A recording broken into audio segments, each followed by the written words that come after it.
for people to come back in.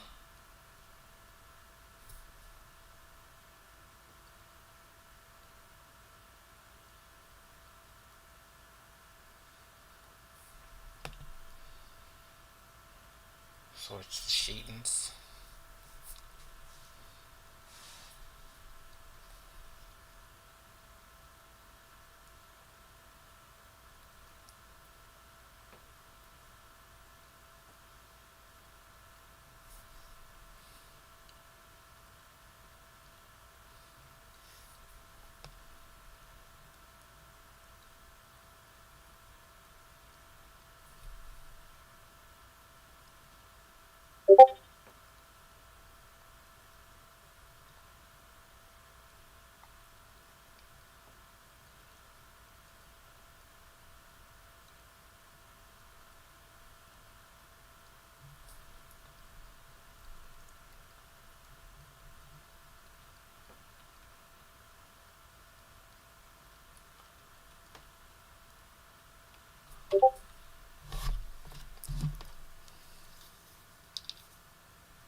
Yeah, I'm trying to figure out what the heck has happened.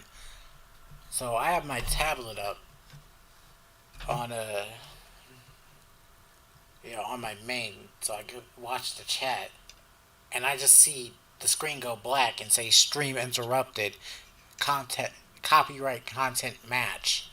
So I'm trying to find a copyright notice somewhere, trying to see if it's either from the elevator music, which should be royalty free, or the freaking, or if it was Sonicphobia.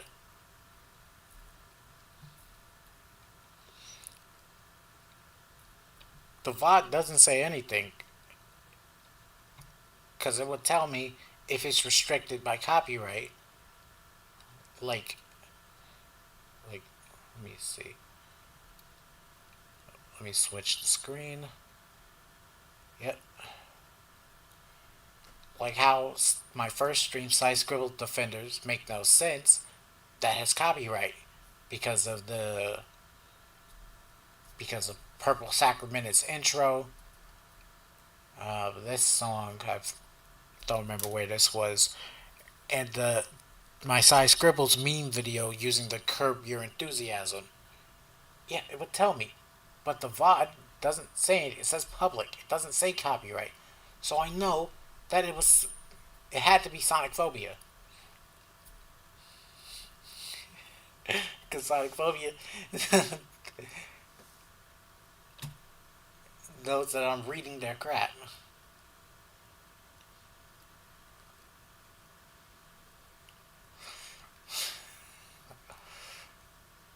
No, no copyright content was found. So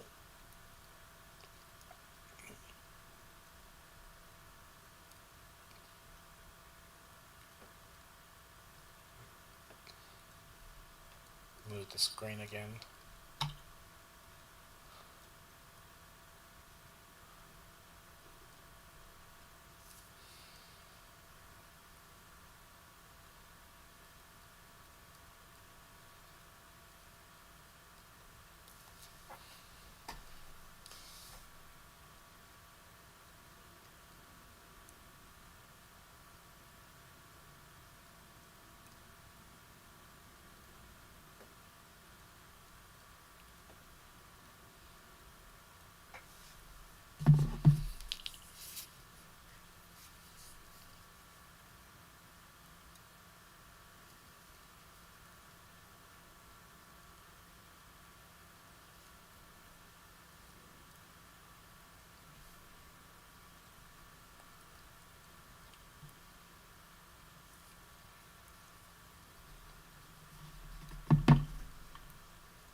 Here we go.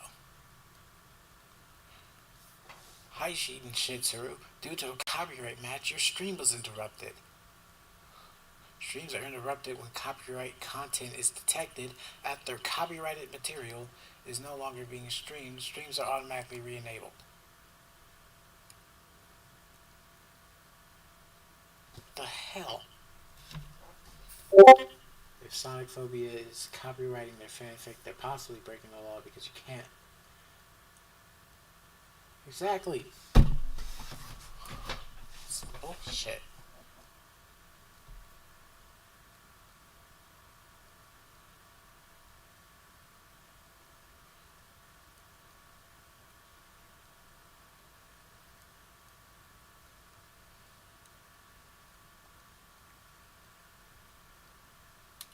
So what I'm gonna do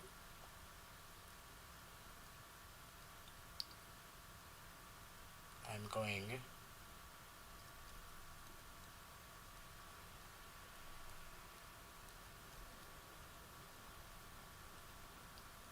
to set this back up and continue what the hell I was doing.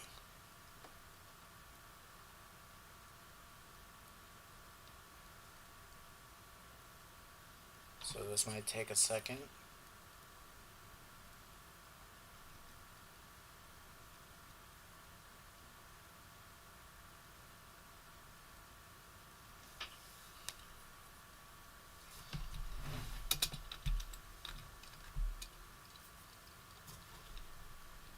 Yeah, I'll try without the elevator music.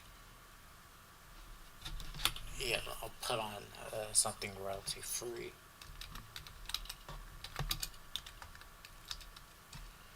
Free background music.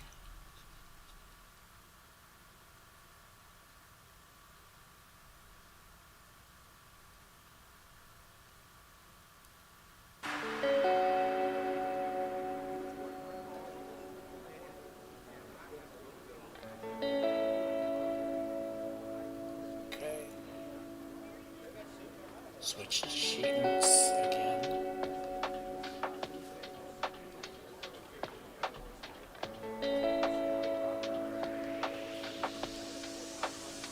Yeah, that's fine. You can send it.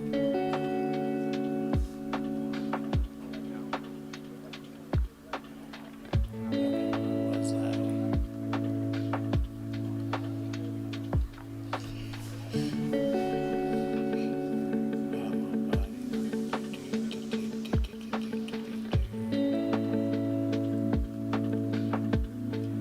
right. That has to hurt like hell on Barnaby's end.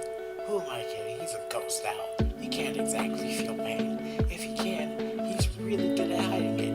It makes Murphy amused as they followed the owl back to Owl's house. Little did they know that a certain asexual musician and a certain puppet both sold the pair heading home.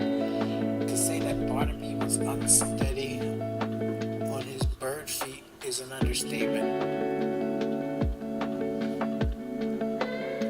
You're going to use is an understatement. Redundancy. Oh, hang on, I forgot the. Change the thumbnail.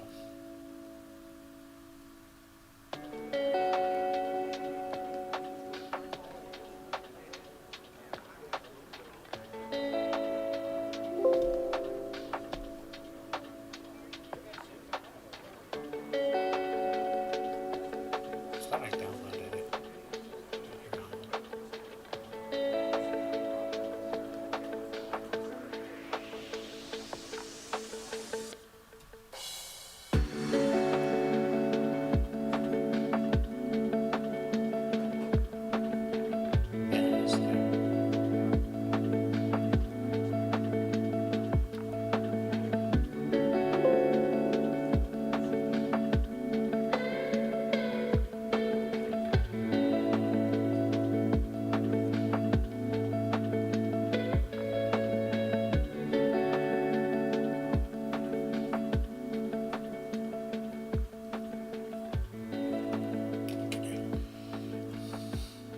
The next morning, Al woke up to a face full of black feathers. They grumbled, brushing those large black feathers aside. They thought it was a feathery boa. Play, this boa is in my mouth. Wait, I don't know the boa. Then Al looked at the feathers in their face. They were midnight black and had a violent aura. Violet?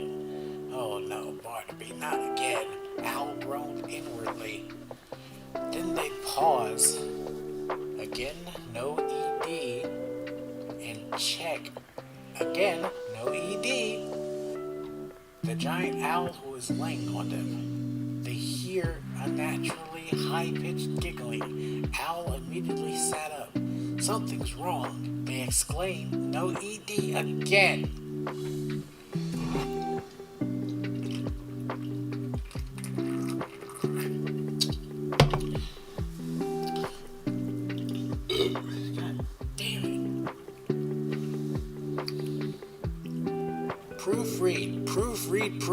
Proofread. If you're going to be a writer, you need to proofread.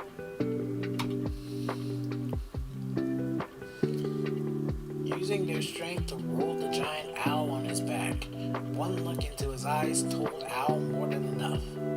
Instead of just orange, they were cross-eyed and multicolored in one eye with the asexual colors in the other.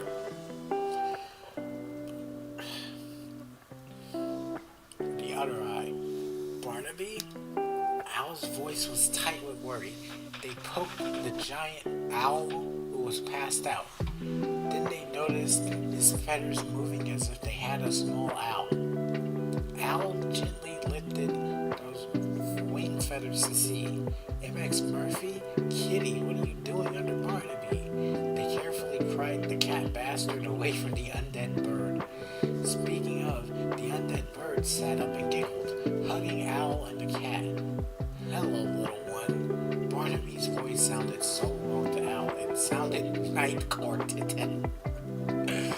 Barnaby, Owl exclaimed, are you going to tell me you huffed the heel?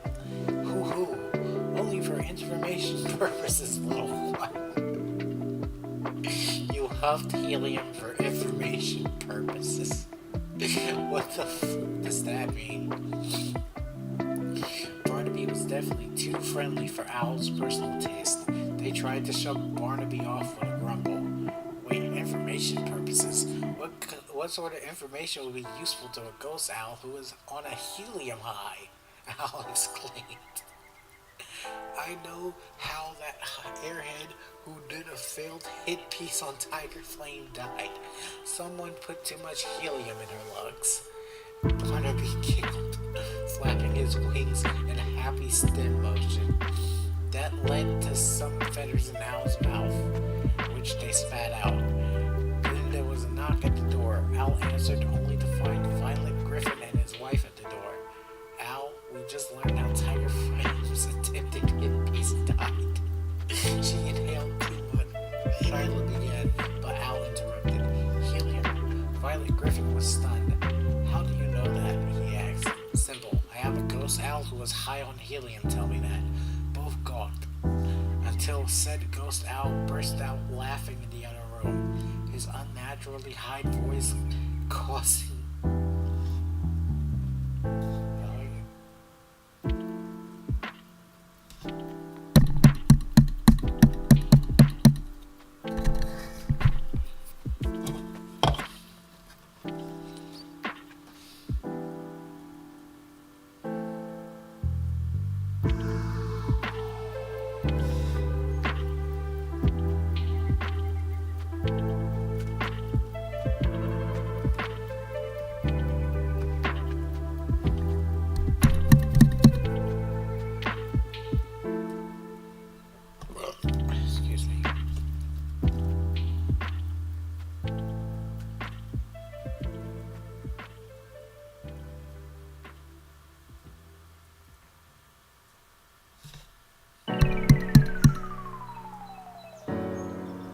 Can you hear it?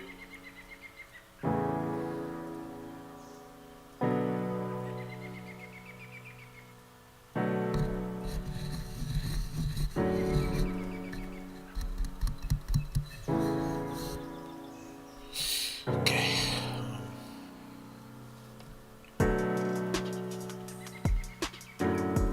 His unnaturally high voice causing everyone nearby to shudder. All three humans ran towards Barnaby, only to find him on the floor with two cats and his stomach needing biscuits. Finally, Griffin was shocked, but Owl was neutral. Come on, boys, off the owl. Owl called.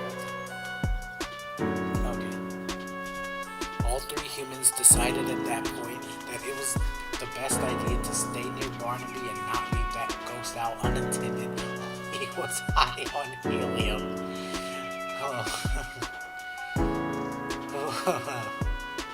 Chapter 7, Chapter 5. Who's two bodies on one chapter? Damn, what dumbass gets off Murphy? Sonicphobia. At the school, Fantokyo is busy teaching drama. He is currently teaching people how to project their voice. Alright, we're going to work on being heard in the audience first before we try our first play, Fantokyo called, rolling his R's. I cannot do that. He calls it his thespian vernacular. The students call it a Rhode Island accent. I gotta watch Cy Scribble's stream to confirm that. Because she is from Rhode Island. He absently lifted a skull, unaware that it wasn't a prop skull. Professor Great? Fantokyo sighed angrily. It has to wait until after class. The whole room was silent. All the students were staring at Fantokyo, specifically at what was in his hand. I'm not hearing you project your darling voices. Fantokyo was unofficially getting ticked at this point. To project your voice, you gotta say it through your lungs. And then he paused as he felt the inside of his skull. He froze, his yellow eyes growing huge as he felt something wet, something slimy, and drop it! A new voice boomed. Fantokyo dropped the skull out of shock. It bounced on the floor and rolled off. Students panic. No ED. And climb. No ED. Why is she... Why People are always they ask me, selected Guy, why are you with so the EDs? confident? And I tell them because I shop for a used car with Carfax. Why? Oh my god.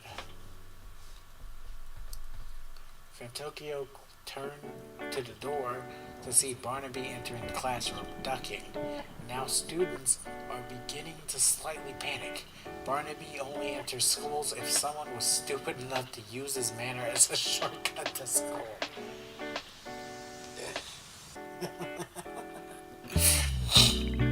Everyone was silent with terror as the clicking of talons filled, no ED, the air. They shuddered. Why is Sonicphobia selected? There's an ED here. There's EDs here, but there's not ones where there should be. As the sound of feathers sweeping the floor filled the room, they cowered at the sight of those sharp orange eyes glaring with an intensity at the skull. Finally, the shadow of the giant ghost owl fell over Fantokyo. Everyone shivered as the fruity voice said softly, "Hun, that is a real skull. An Aegis employee went missing." The whole room went silent from the sound of the ghost owl talking. Then the shadow fell over the cabinet where all of the theater supplies were kept. It was a hot summer day, so naturally the room smelled terrible. As the figure turned towards the class, everyone knew immediately that this was Barnaby, the dreaded ghost owl. He stalked towards the closet and opened it. Immediately the room smelled much worse. People gagged and ran out of the room. Fantokyo approached the closet and nearly threw up. He's a wooden puppet. How would he be able to throw up?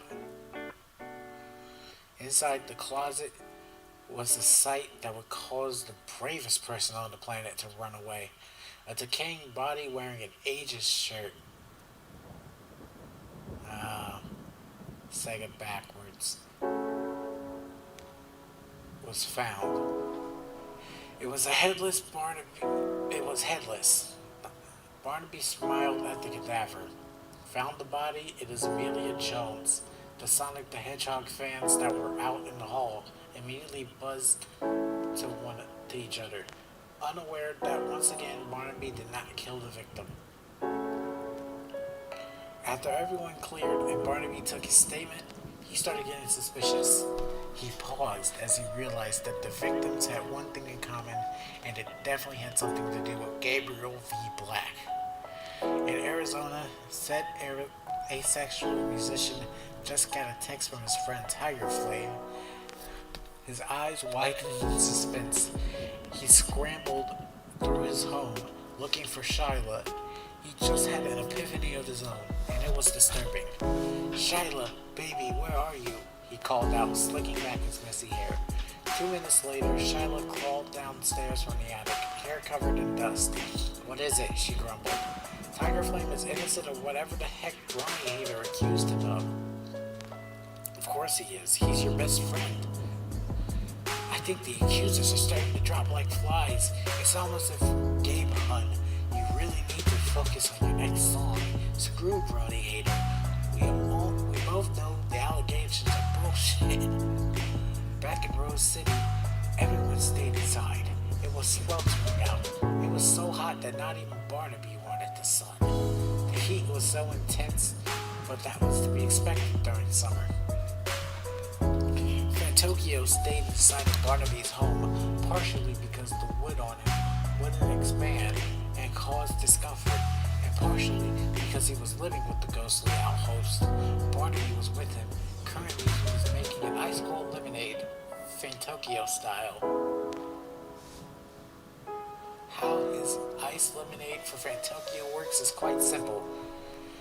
He takes some oak shavings, sprinkle it in some lemonade, and put just the smallest drop of vodka in it. Fantokyo claims that it's nectar.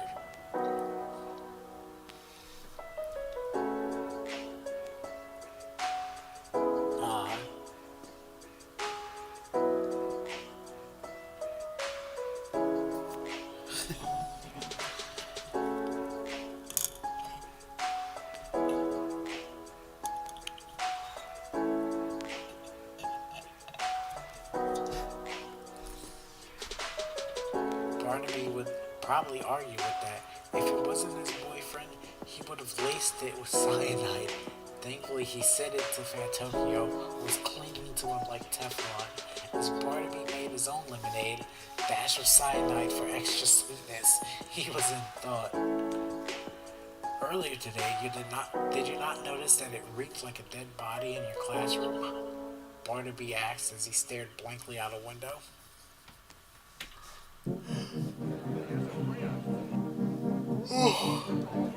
Barnaby, let me put this clearly. Teenagers stink, and I don't mean that figuratively or because I had a bad experience with a teenage goat trying to take my life source. Fantokyo grumbled, putting his hat on Barnaby. Stay cool, love.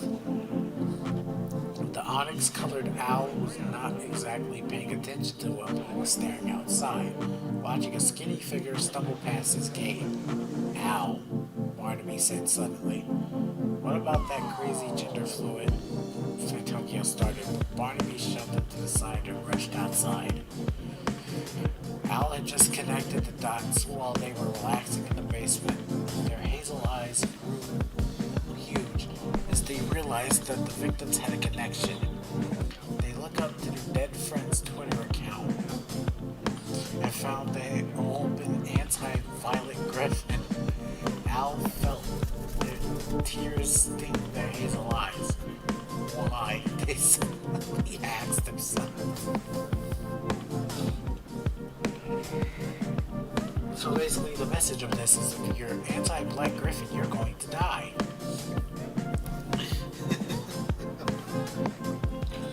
Oh.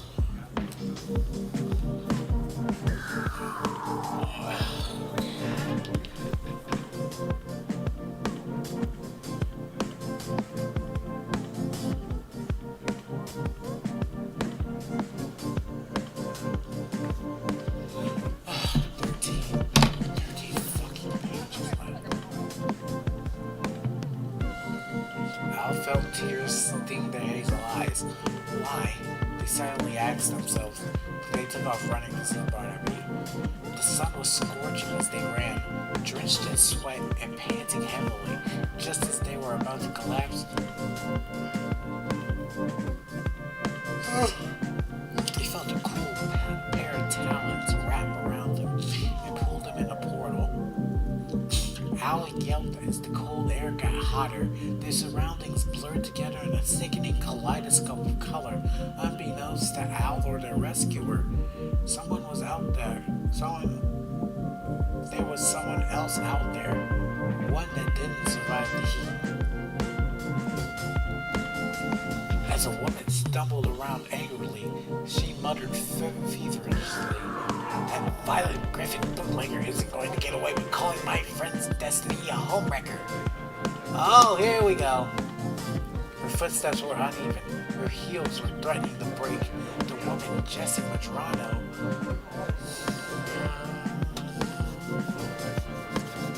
There we are. Jessie Madrano, Jessie McMechanic. The woman, Jessie Madrano, was unaware that there were a timber rattlesnake in her path.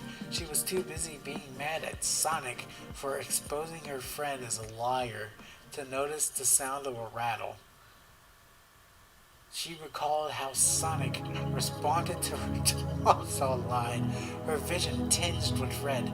As she stumbled, she felt something sting her. She slapped it, screaming, "Filthy thing!" Jessie was carrying a knife, but that wouldn't help her. As she stumbled off angrily, she started getting more and more delusional. She was unaware that her red blood cells were leaking. The sun boiled her mind. She finally lay down with a grumble and closed her eyes, which was a fatal mistake in itself. She was panting too hard to realize that she was dying. Her heart slowed down. The venom and the heat combined, slowly killing her in a matter of hours. Yeah, I swear, this is literally just a chapter of Sonicphobia where Chris Chan was killing everybody he had beef with, like Mao, Alec Benson, Leary, 4chan people, Encyclopedia Dramatica, and Jason Kendrick Howe. Basically, everybody he had beef with, he put them in a comic and killed them. That's basically what this is. Making it a sticker.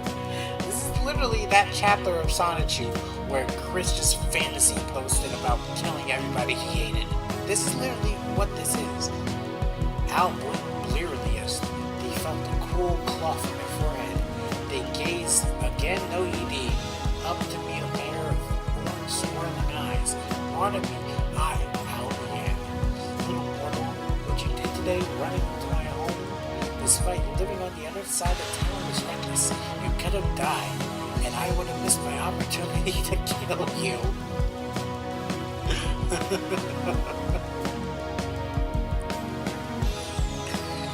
Barnaby's voice sounded different. It sounded cold, flat, frankly quite furious. Al slowly looked up. 4 pairs of eyes were glaring at her. 2 orange and owlish. 2 were yellow. 2 were both equally mad. Though, then Barnaby cleared his throat and lifted out. "Put me down!"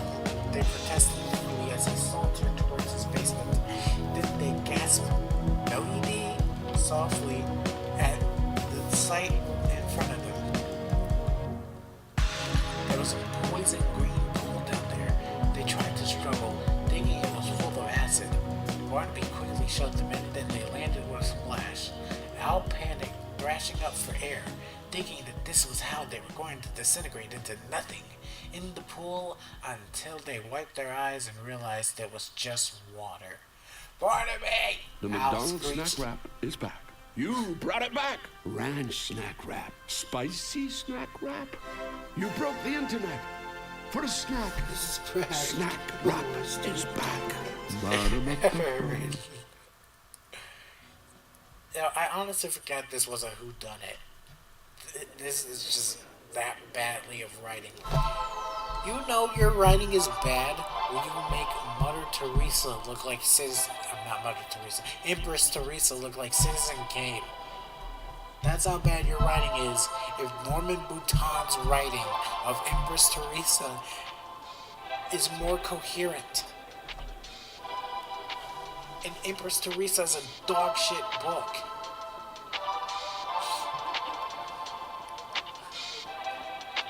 Barnaby!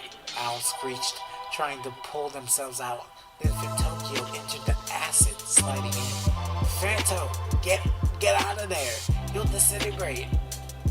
Al, I feel perfectly fine. Huh? It's just water, you ignoramus. Watch your mouth. Tokyo the Great. I will not hesitate to have you be a boy.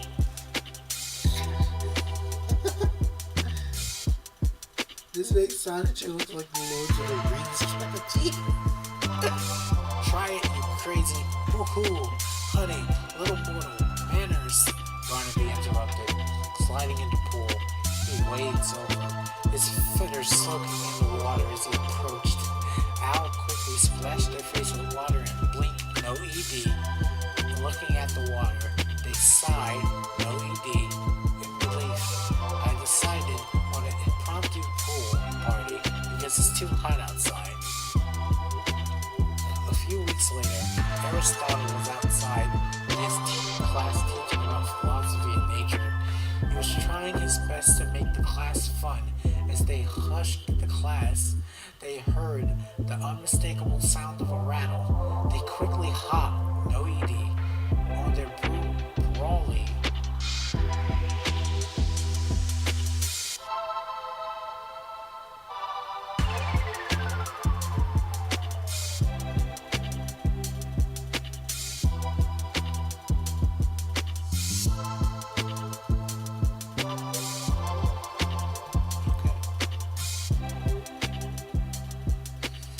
Fly up.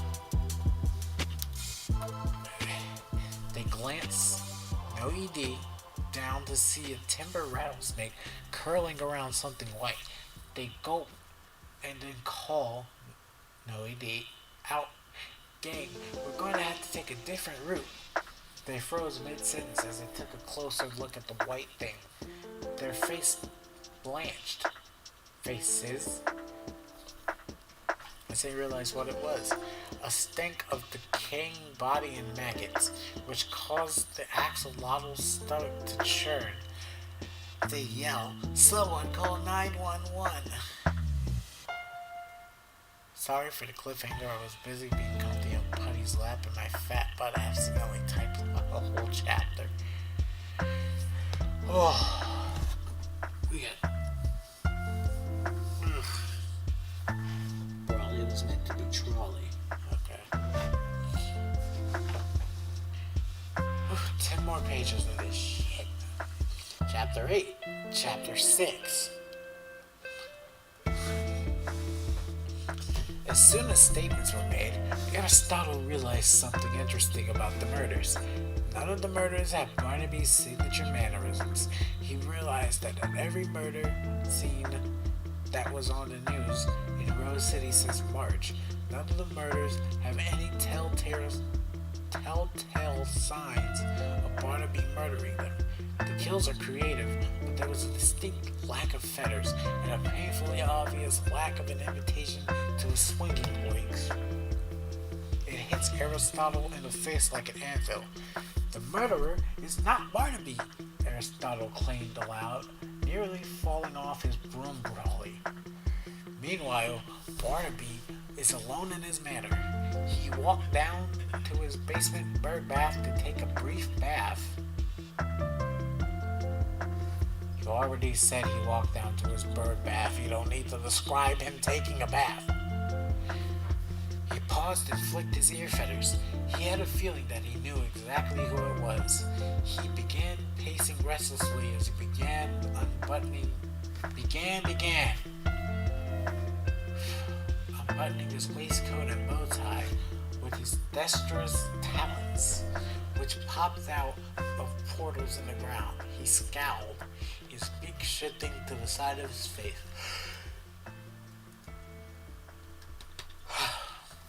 Ryder, we need to have a talk, specifically about what you did recently, he said sternly, his feathers bristling. There was silence until, yes, I already held myself accountable for.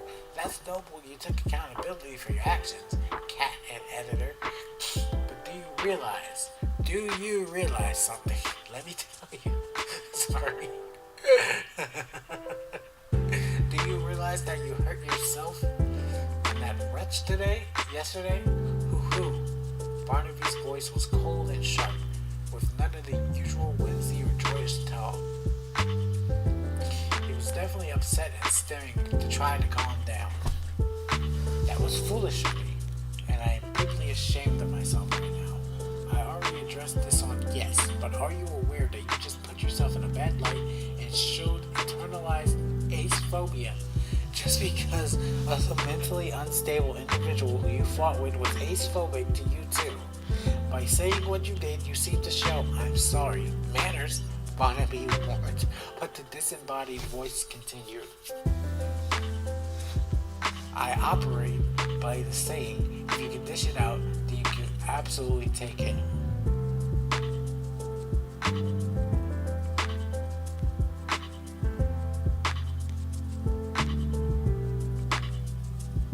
Says the person who can't take it.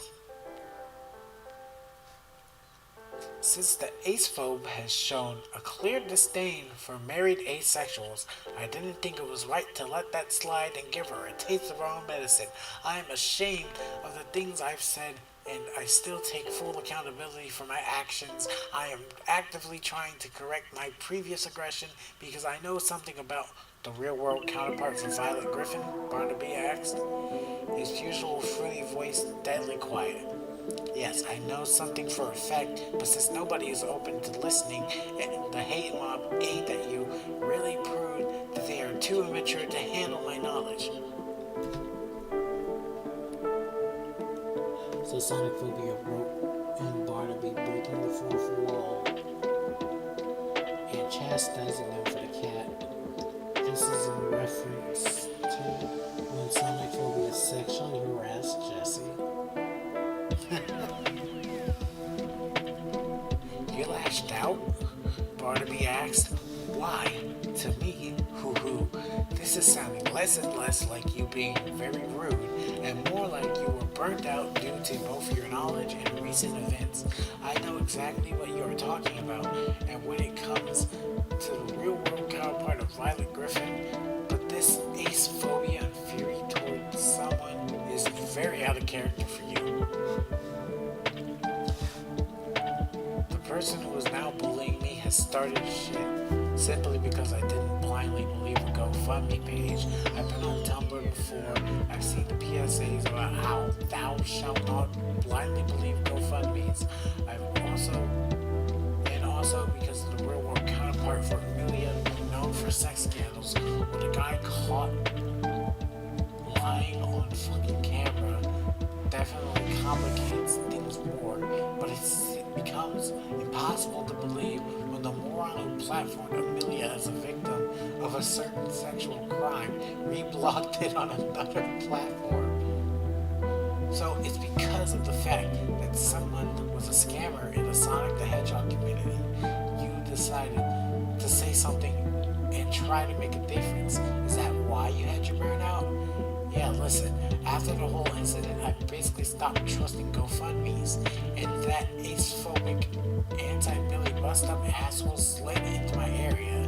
You didn't want them thinking that they are welcome on your platform because you don't interact to the anti-BBU crowd? That's right. Barnaby sighed in annoyance. Then he hangs up his waistcoat and slides in with a groan. Still, has it occurred to you to simply block them, you silly mortal?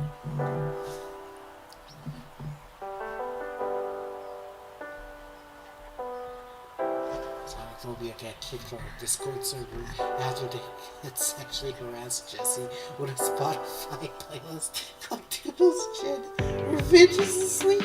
Karma is hot. It is you come sugar tits.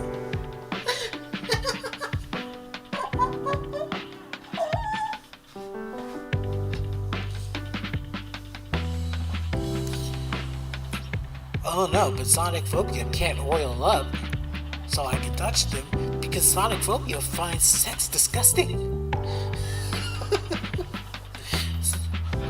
Sonicphobia finds sex disgusting, so they can't oil up. My ass.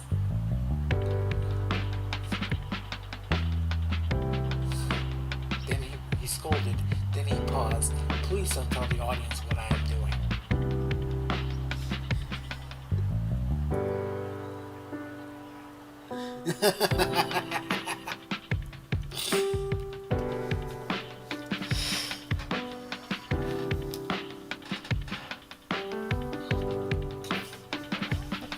So that means kill her in your fantasy comic.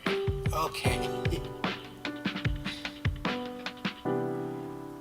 Just because she did GoFundMe scams, that means violently murder her in your Taking care of your money is taking care of your Wattpad mental power health. fantasy. That's why I use Experian, my big financial friend. With the Experian app, I can check my FICO score, explore savings tools, and get matched with credit card.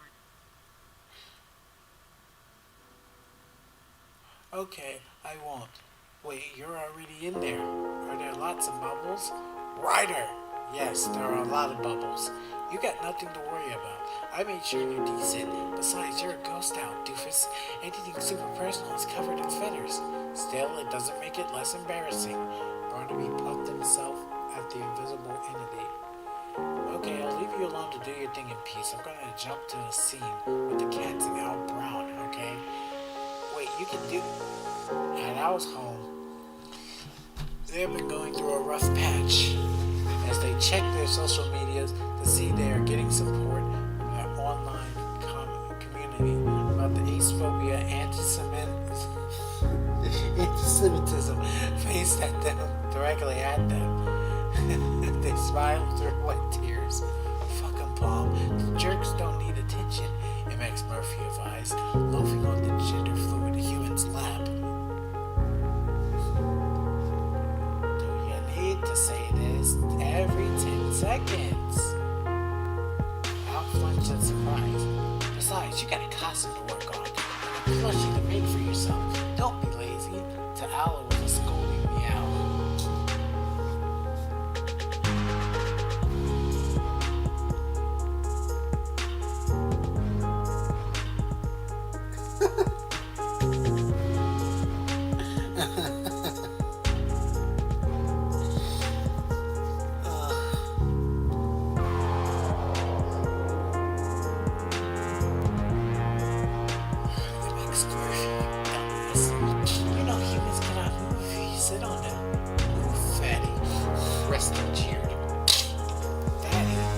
At least I keep Paul warm while you loaf near a heater like a dummy, Murphy sneered back.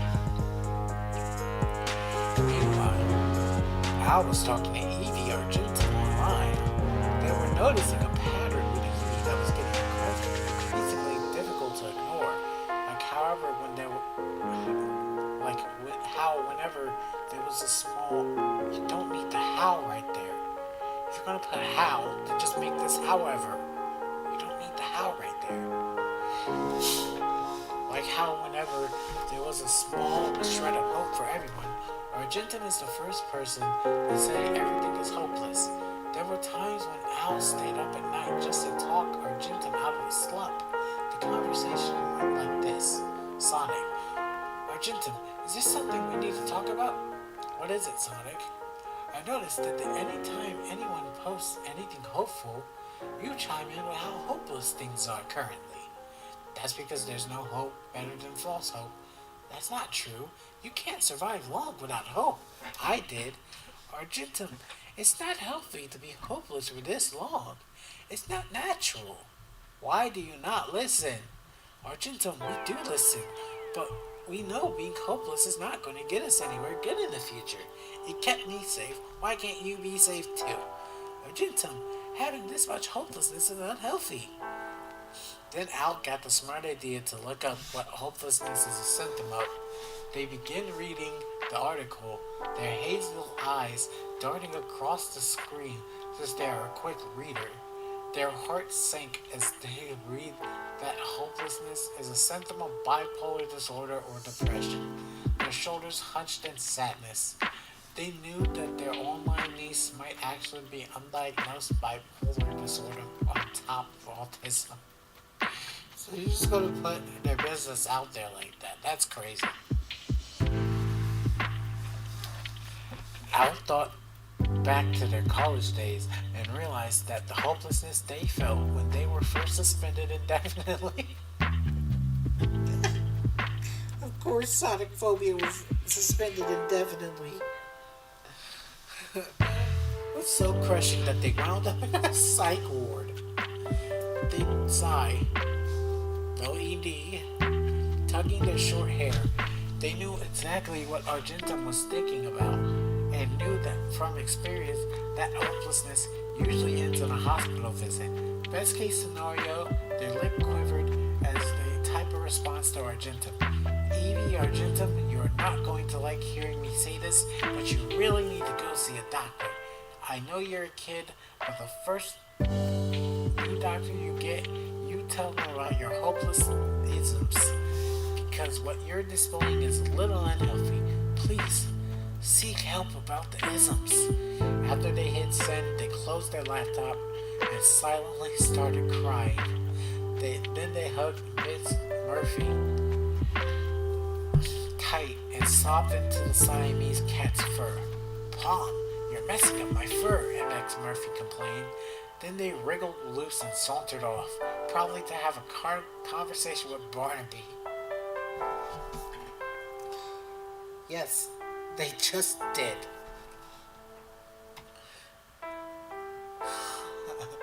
Undiagnosed bipolar on top of autism. You just putting their crap out there. That's crazy.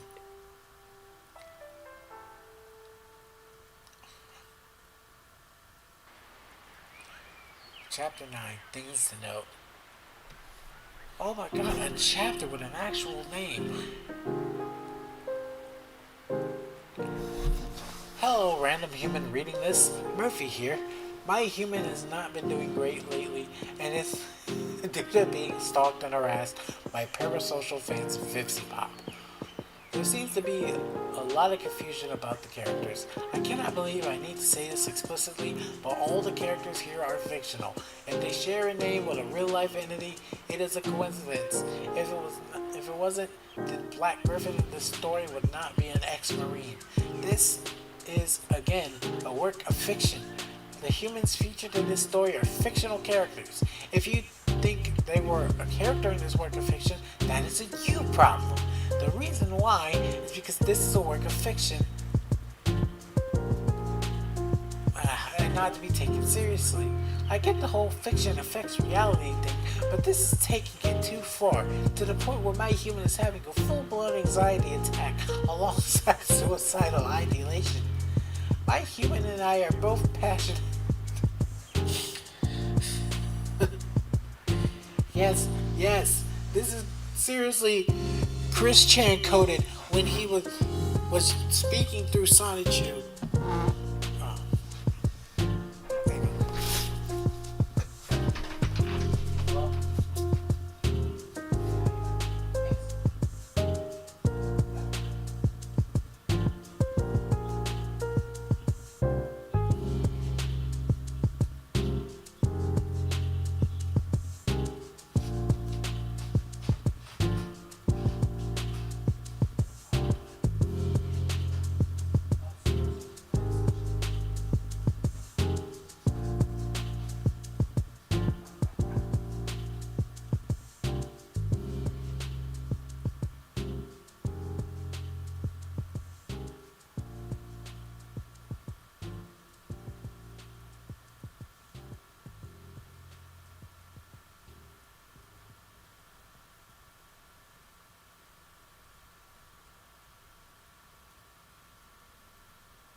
that I'm somebody's caretaker. I had to take care of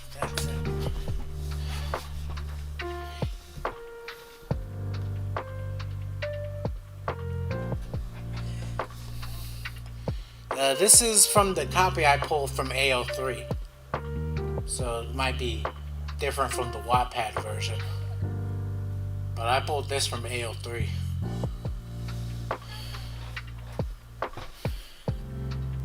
But yeah, this, as I was saying, this is like Chris Chan coded when he was speaking through Sonichu to try to tell people he's not gay. That's what this reminds me of. My human and I are both passionate about writing, and this is a murder mystery fan fiction loosely inspired by the Mrs. Murphy books and Billy Bust-Up. To those people who have been harassing my human and claiming they are stalking you, leave them alone. They have been leaving you alone for months and stating their thoughts because nothing about the Black Griffin shit makes any sense and the testimony has serious holes. If you're going by testimony alone, it has to be airtight. If this harassment continues, my human will have to make a response document. Beckett from Copenhagen has told you on live stream to leave each other alone. My human has left you alone, so why can't you be bothered to leave them alone? They have to delete their old Tumblr account and make a new one because of you. They have stated numerous times that they do not want you reaching out in any way, shape, or form. They have blocked you everywhere, and yet you still continue to bully them to the point where they have contemplated suicide. Fuck off! Let me tell you, the reason my human is supporting Black Griffin, they are pissed off because the alleged victim has used a friend of theirs, and that friend has gotten seriously hurt. Numerous people who they care about have gotten badly hurt. That and the 300-page document about Black Griffin is poorly researched and clearly biased, also full of fandon's viewpoints and rhetoric, therefore making it unreliable since they clearly helped make the document. Fandon's fingerprint is all over it in terms of online footprint and the document itself. I read that document alongside with my human, and we both call bullshit. Plus, they did their own research and found that Black Griffin's innocent but really autistic. If you're the kind of person that says, I'm glad they got hurt, then not only are you the asshole, but it shows also that you are parasocial, vindictive, and probably harass people. Yes, that is me all the way. I don't like you, so I'm going to be parasocial, vindictive, and probably harass you. That's just how I am, which is punishable in a court of law if you don't go too far. It's punishable if you go way too far. Basic internet trolling is not punishable by law. It's internet trolling. Grow a spine. Now, in case it didn't get through to your thick skull yet, leave my human the fuck alone! I genuinely do not give a fuck about who's right or wrong. I don't even give a fuck who did what. What I could give a fuck about is the fact that my human has asked multiple people if they could join Barnaby's party as a means to end the pain you are inflicting on them, which is gross negligence and can be seen as attempted second-degree murder in a court of law. Do not push your luck. No evidence, not my human's problem. Suck it up. Now I'm going to continue writing this fanfic since it is the first book in the MX Murphy series. Cat bastard out, not another goddamn peep.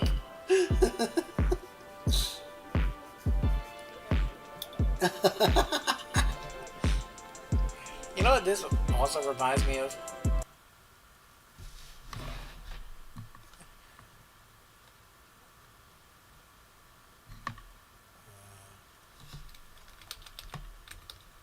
Because that tab's not popping up.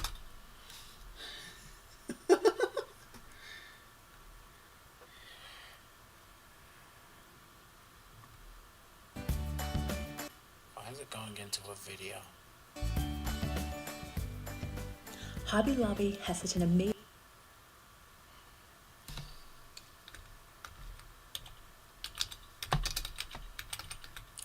not gonna play this all the way because this is like 3 minutes, but this unhinged rant reminds me of this guy. Yeah, stop. How dare you ruin it for everybody else? This little short Get guy out. right here. No. No, you go. I'm not going anywhere, shithead. Get the fuck out of my neighborhood. Get out. You know, Art, stop. You're a mediocre piece of shit. You can't even play. You suck. I've been playing 41 years. You suck. I'm a left-handed guitarist. You suck. No. No. No. You go. Get the fuck out. Get the fuck out.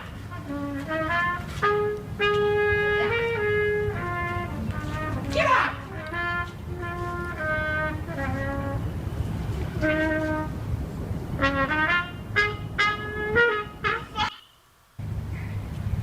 You any kind of artist? Anybody know who you are? Maybe everybody else wants to enjoy the peace and quiet. This is one of the most important places in all of North America. Who are you? Who are you? You miserable, presumptuous, no talent. You're no artist. An artist respects the silence and serves as the foundation of creativity. You obviously don't have the talent. You don't have enough respect for yourself or other people, or in what it is to express yourself. In music or any other form of creativity. And I'm an NYU film school graduate, sucker, and the School of Visual Arts, and the Academy of Art University in San Francisco. You suck. You're no talent. If you really had talent, go practice and then get yourself a gig instead of ruining the end of the day for everybody down here. You disgrace. You're everything that's gone wrong in this world. You're a self-consumed, no talent, mediocre piece of shit. And I've earned my right to say it. Okay? I had 200,000 people with Bill Graham. In 1975, I walked Bob Dylan up on stage. Who the fuck are you? I knew the Grateful Dead from 1966. Who the fuck are you? You nothing.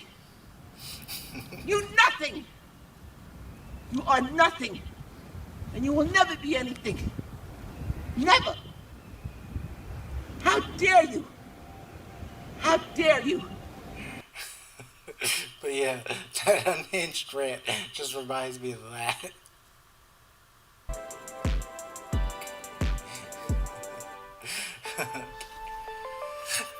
Chapter 10, this is the last one. Chapter 7. The days were now starting to get colder. The leaves were turning brilliant shades of orange, crimson and brown. The weather starts getting colder, and the moon looks orange. And on this fateful night, Al was outside trying to get the wood stove humming, unaware that a black owl was watching in the distance. After a few tries, they managed to get a roaring fire going on their wood stove. Billy was with them too, carrying loads of firewood. Why are we doing this again? Can't we steal? No. Besides, using your arms instead of your magic muscles builds actual muscles. Al replied firmly as they hopped down from the area, arms full of firewood as they filled the bulkhead. They were unaware of the fact that Barnaby was about to do something completely out of left field. They were about to head up through the bulkhead. Thump. Al paused and gazed down at their feet.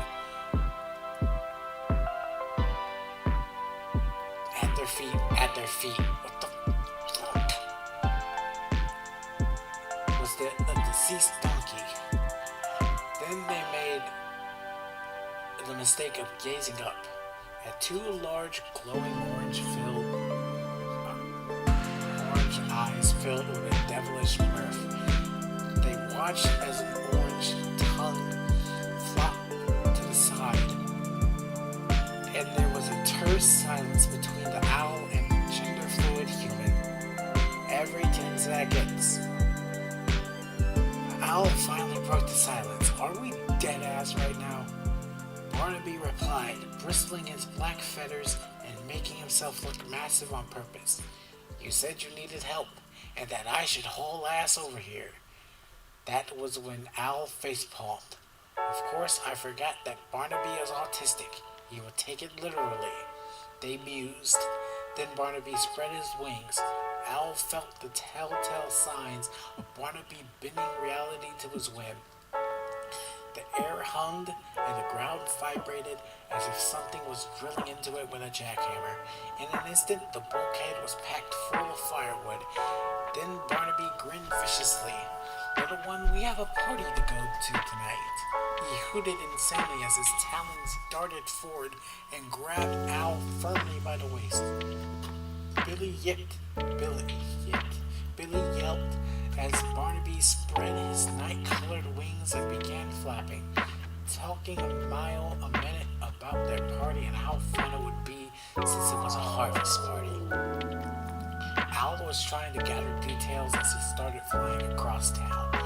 Even though they have a very uneasy friendship, Owl cannot help but admire the view of their hometown as Barnaby started flying through the evening sky.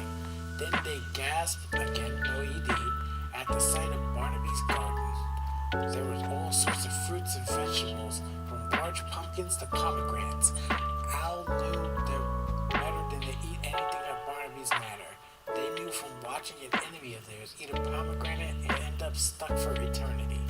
So Owl treats Barnaby's manor sprawling garden as Hades' garden. They may look but refused to eat anything. There was music and Barnaboos everywhere. They knew that Barnaby keeps his manor running smoothly by planting fruits of all sorts and selling them. They have seen the basement bustling with exotic fruits from all over the world. The lanterns glowed deep orange because Barnaby stated it was the traditional way. Wait, this...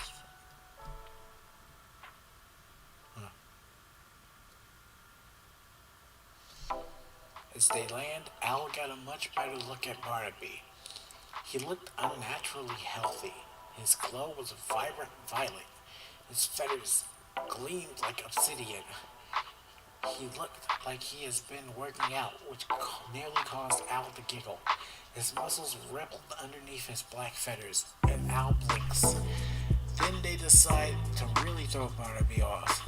They got a little bit too close, their hazel eyes meeting his orange eyes. There was a dangerous pause as they gazed into his eyes. "Papa?" they inquired, teasingly, using their meowing voice. There was a pause in the festivities around the harvest, until Barnaby cracks up. "Oh ho ho ho ho! You are the silliest mortal on this side of the afterlife," he exclaimed, fluffing his feathers. His waistcoat fits in well as he tore over the pomegranate and offered them one. They hesitated as the red seeds tipped them, then they took a handful and faked eating them, making sure to slip the seeds into the sleeves of their hoodie. "Thanks," they mumbled, politely as they finished up, unaware that a fat figure was glaring at them in the distance.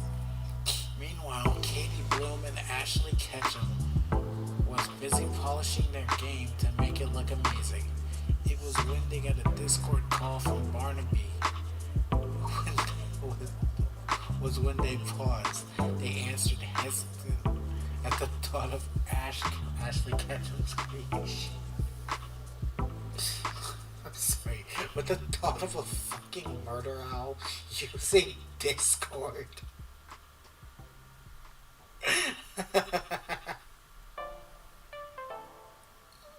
The thought of a fucking owl using Discord. Okay. Hello, I got the little angry fan of mine with me. I cannot trust them alone, my dears. They seem to be wandering where they shouldn't. Okay, Katie sounded unsure. Also, everybody found that death that connected them to Violet Griffin. How? They all hated him.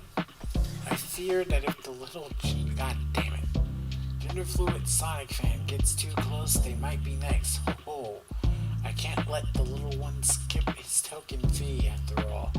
Getting murdered by someone else would be stiffing me. Each member of your little hate mob's death were all tied to how they behaved in life. After Barnaby hung up in the call, depths gawk at each other. They now realized that all of the dead bodies that were popping up in Rose City were all connected to the hate mob that had harassed every Billy Buster fan into hiding.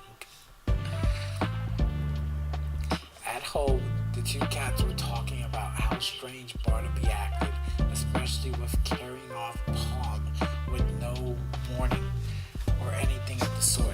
Can you believe he just dropped a dead donkey at Palm's feet? MX Murphy asked, cleaning their Siamese colored coat with a rough tongue. Yes, but cannot believe he would take Palm with witnesses, Rusty replied, licking a paw daintily. They decided to sneak out and find the precious Palm.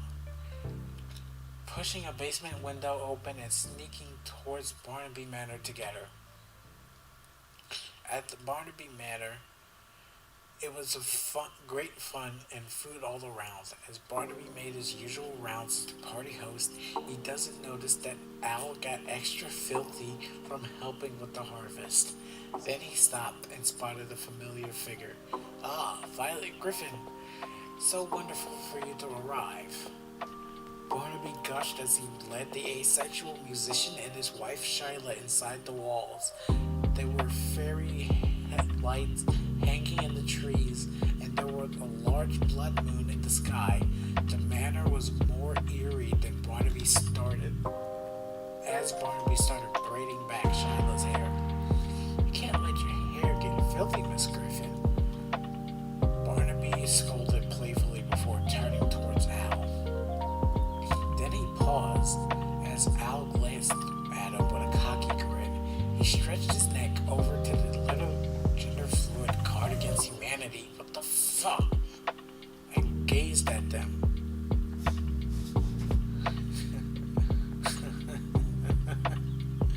They got dirt on their nose, grape juice on their fingers, and their hair was spiky. There was silence until Barnaby pulled Al to the side and started preening their hair, scolding them. Silly Sonic.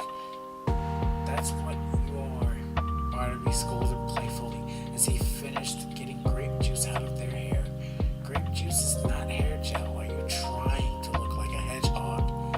Al giggled while he was fussing over them. Then they gazed no-ED up at them as Violet Griffin began singing their first hit, Insane.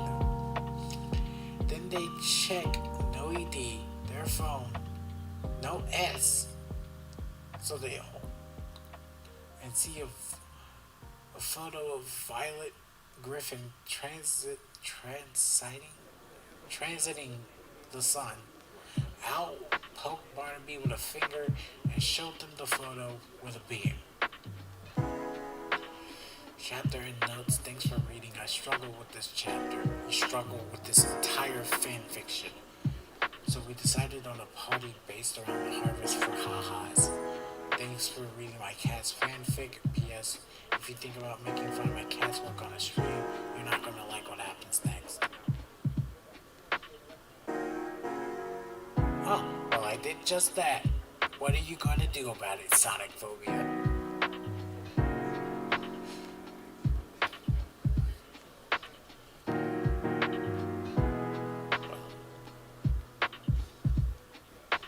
That appears to be it.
So maybe there's other 4 chapters on the Wattpad version,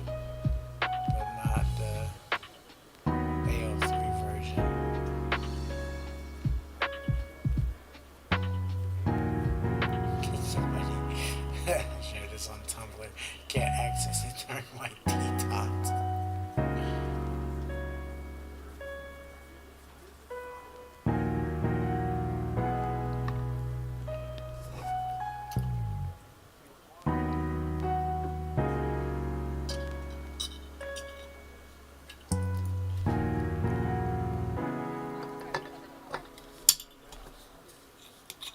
There isn't.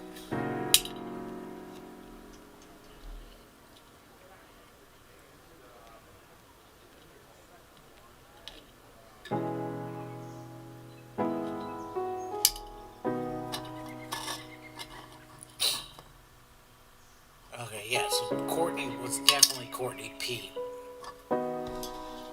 So you could add Courtney to that list. There's definitely Courtney Pete.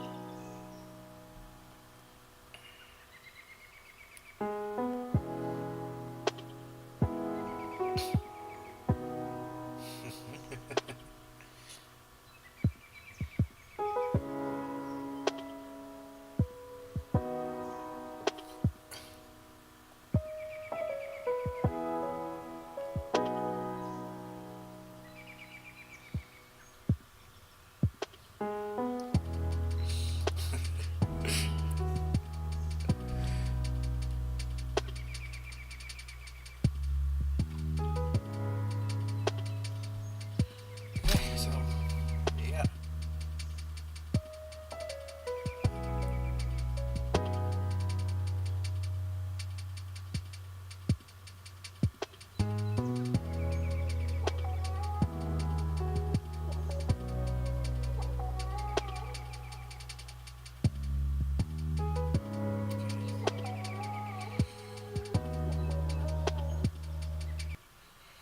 Okay. Well,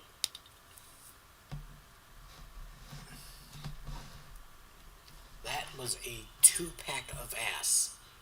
It was the biggest, worst thing, one of the worst things I ever read in my life. How do you make Empress Teresa look mediocre? That had so much grammatical errors, so many typos, so much batshit insane things going on. That was probably hands down one of the worst things I've ever read in my life. It honestly is.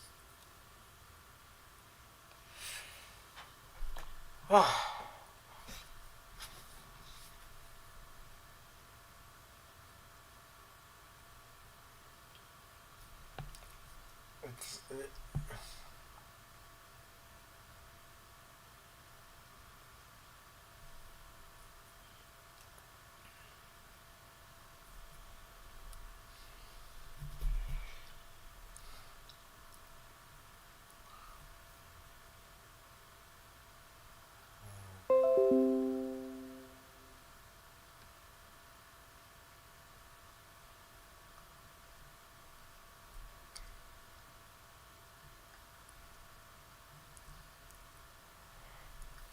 okay, what were the other ones? Okay. There's Rest in Cheesecake, the Sonicphobia, Random Bartleby One Shots, and Sonicphobia. I'll read those on other streams, but I'm not reading the rest of these tonight. No way. I'm already tired from just reading that one.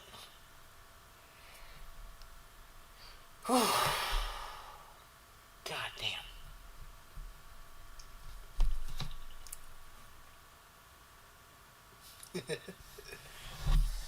Over 14 real people.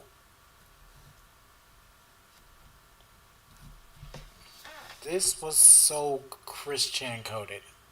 Because that's exactly what Chris Chan would do.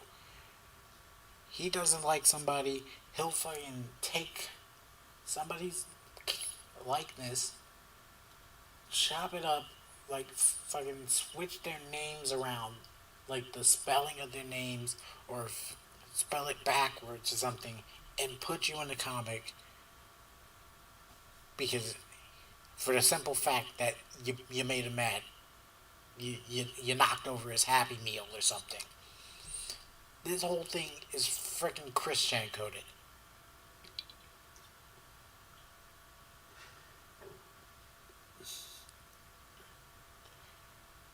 And Sonicphobia has the gall to say that the people that are against her, that are against them, are stalking them. That makes no sense. How about you're an asshole? You're a weird friggin' asshole that's parasocial, so we're just A-logging you in response. You reap what you sow. You're not being stalked. You're the one doing the stalking. And I know that was you that tried to have the original stream taken down. I know that was you. If that somehow wasn't the elevator music, it was you. Well, guess what? I'm going to read the rest of your terrible, garbage, horrible, very bad, no good fanfics.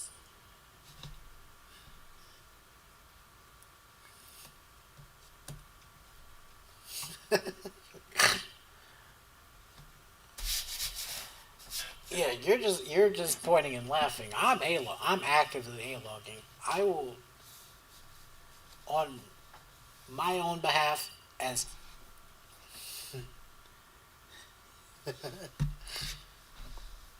on my own behalf, representing Shiten Shitsu Atari 997 and nobody else, I'm A-logging in Sonicphobia.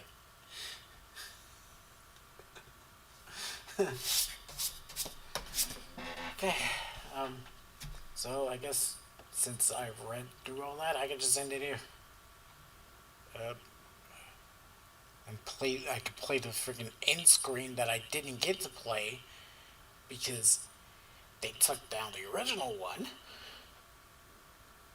So, yep, end screen, and you can hear the funny Heaton song.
Check it out, I'm in the house like carpet. And if there's too many heads in my blunt, I won't spark it out. Put it in my pocket and save it like rocket fuel. To everybody's got and it's cool, then I spark it up with my brother. His mama named him Monk, what I call a monk lover. And he's more than a cover, he's a quilt. We're putting shit together like the house that John built on a hill. Cause this you're gonna feel like velvet, turtle. My style fits tighter than a girdle. If you hate it, then you can just leave it, like Beaver. But in a day or two, I'll make you a true believer in me. Cause like the alphabet, you'll see that ism kits will rhyme, not your everyday soliloquy. Like Chef 4D, a rhyme is truly cooking. Peace to Matty Rich, cause he's straight out of Brooklyn, New York. I don't eat pork or swine when I dine. I drink a cup of Kool-Aid, not a big glass of wine or rockin'. And if you have time, I'll drop rhyme again.